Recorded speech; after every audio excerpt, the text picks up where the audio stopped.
que vocês falaram está correto, mas eu quero definir discipulado com vocês da seguinte forma, uma definição bem simples: acompanhar uma pessoa até que Cristo seja formado nela. Vamos repetir juntos essa definição? Vamos lá? Acompanhar uma pessoa até que Cristo seja formado nela. Mas, pastor, de onde veio essa expressão ser Cristo formado em uma pessoa?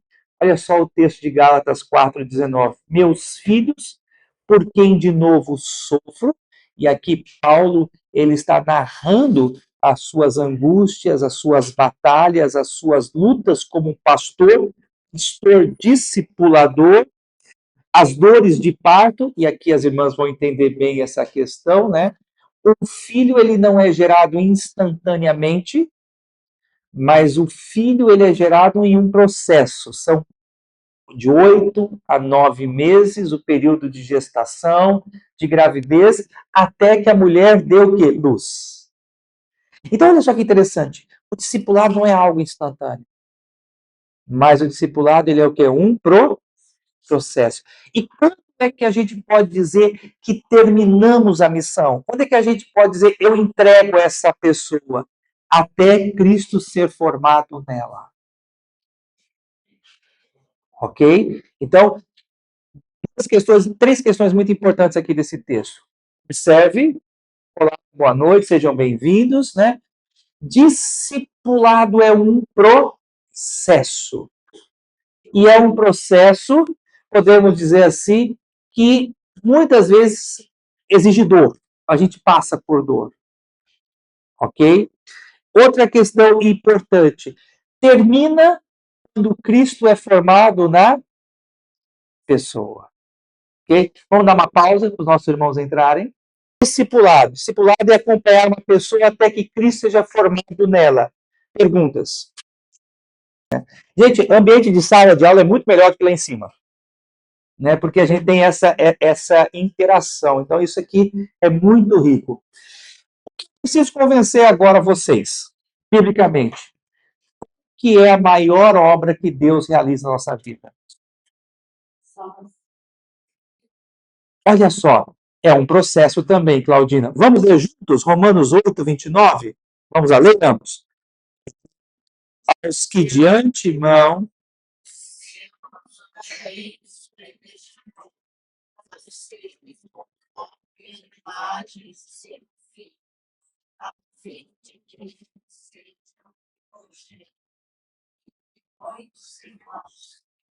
muito bem, vamos pensar aqui. Por que fomos predestinados? A eternidade. Na eternidade, Deus ele havia já nos predestinado, e aí vem a questão que a Claudina falou, nos salvou para quê? Por que fomos salvos? Com base nesse texto. Para sermos a imagem de Cristo Jesus. E isso ficou bem claro? Vamos entender lá. Criação, queda, redenção e consumação.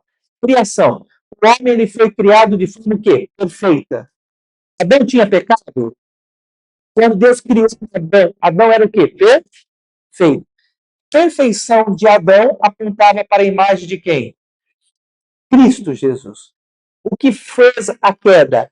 A queda deformou o homem, impedindo que o homem ele venha refletir com exatidão a imagem e semelhança de Deus. O que é a redenção? Redenção é a restauração. Em Cristo Jesus, a obra que Cristo realiza em nós é restaurar o que nós havíamos perdido. E o que nós havíamos perdido com a queda? O sermos a imagem e semelhança de Deus. Consumação. Como seremos um novo céu e nova terra? Perfeitos. A semelhança de Cristo Jesus.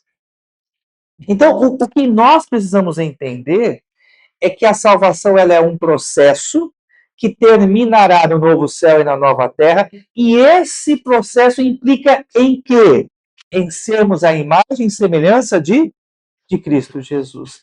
Eliana tem uma tarefa, vou pegar a Eliana, que já foi o primeiro exemplo, caminhar com graça até que Cristo seja formado na vida de graça. Discipular alguém é você andar ao lado dessa pessoa, instruindo, orando, como o presbítero Romildo falou, encorajando até que Cristo seja formado nessa pessoa. Por que isso? Porque esta é a maior obra que Deus realiza em nossa vida. Mas, como ele gosta disso? E muito bolo, Graça. Certo. Pergunta desce. A Carlinhos conversa. O pensamento. Pergunta de 1 milhão. Excelente pergunta. Vendo os frutos de Cristo na sua vida. Paciência, amor, bondade, misericórdia, domínio próprio. Primeiramente, eu reagiu diante dos seus opositores. Pai, perdoa, porque não sabe o que faz. Cristo ele poderia ter consumido todos aqueles soldados. Mas o que ele fez? Ele agiu com compaixão. Ele agiu com misericórdia. Vira o outro lado. Perfeito. Eliana vai trabalhar com você até que essas virtudes de Cristo sejam vistas na sua vida. Todos entenderam? A pergunta da graça foi muito importante. E a gente tem que celebrar isso. Poxa, eu consigo ver na sua vida as virtudes de Cristo. Vejo Cristo sendo formado em você. Cris, a gente lida com essas duas realidades. E assim, o que nós precisamos como cristãos entender? Nós não podemos nos acomodar. Então, essa questão, por exemplo, somos pecadores? É fato. Podemos nos acomodar nessa condição? Jamais. Se eu sou hoje, amanhã eu procuro. Isso. E lembrando, irmãos, que o padrão é alto mesmo. Sede perfeito, perfeito é o vosso Pai Celeste. Então, realmente, somos pecadores, somos falhos, mas isso não nos isenta do quê? De buscar a perfeição. Vamos alcançar? Não. Mas o nosso alvo é este. E por que Cristo colocou um alvo tão alto? Justamente para que nós jamais nos acomodemos. Sempre, sempre, sempre existirão áreas na nossa vida que precisam de aperfeiçoamento. Ficou claro isso? Tá? Então, sim. A confrontação, ela é um ato de amor. A gente nunca pode esquecer disso. Os pais que aqui estão, às vezes nós não confrontamos nossos filhos. E por que confrontamos nossos filhos? Porque amamos. E nós confrontamos os nossos filhos, pensando na estrutura discipulado, agora pensando a partir dessa perspectiva, para que Cristo seja formado neles. Então a palavra do Romildo, ela foi muito boa. Há momentos em que a gente precisa ser tolerante, paciente, mas há momentos em que nós precisamos ser confrontadores. Mas tanto a paciência quanto a confrontação, ambas devem ser feitas em amor. Sempre. Tudo deve ser feito em amor. João 13:35.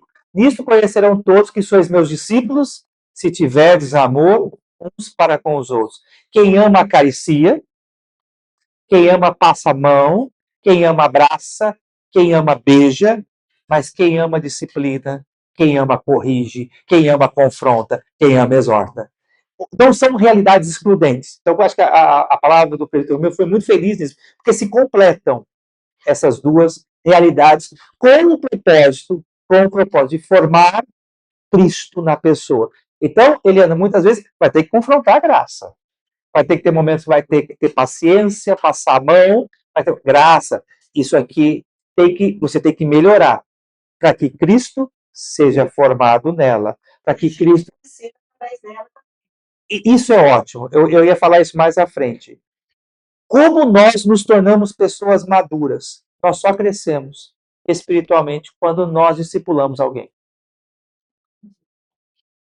Discipular alguém é a mais eficaz ferramenta de maturidade espiritual. Você quer crescer espiritualmente?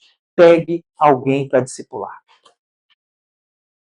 É sensacional. É uma experiência maravilhosa, né? E pensando nisso que a Eliana falou, irmãos, qual é a maior riqueza que a gente pode ter nessa vida?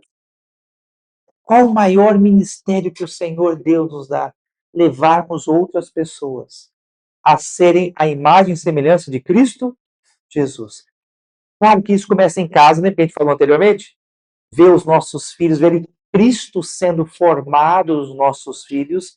Então a gente entende que Deus nos chamou e a maior realização que o crente pode ter na vida é ver outra pessoa desenvolvendo as virtudes de Cristo Jesus.